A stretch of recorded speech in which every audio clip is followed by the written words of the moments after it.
1 লাখ ল'ৰা ছোৱালীক চাকৰি দিম বুলি কৈছিলো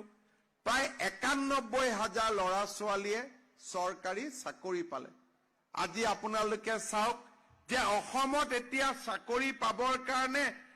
কোনো ল'ৰা ছোৱালীয়ে টকা পইচাৰ ঘোষ দিব নালাগে এতিয়া মই গাড়ী দি আহি থাকোতে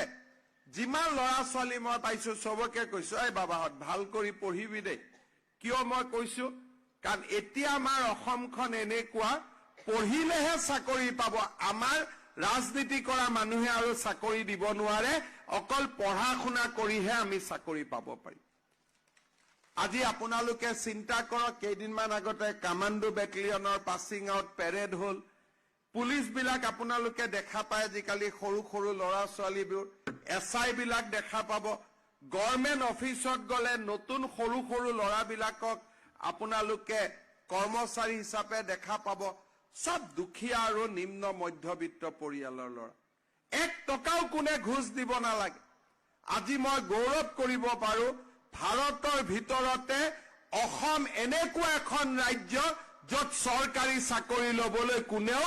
এটকাও কাকো ঘোষ দিব নালাগে আজি সেইখন অসম আমি যোৱা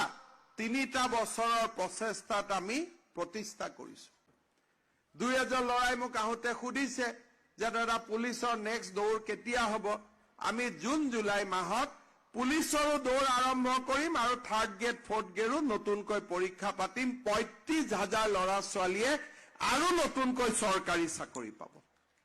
1 লাখৰ লগত হৈ গল আৰু ৩৫,০০০ মই ইলেকশ্যনত কৈছিলো 1 লাখ কিন্তু এতিয়া মইও আগুৱাই গৈ আছো যাতে আমি আগুৱাই গৈ থাকিব পাৰো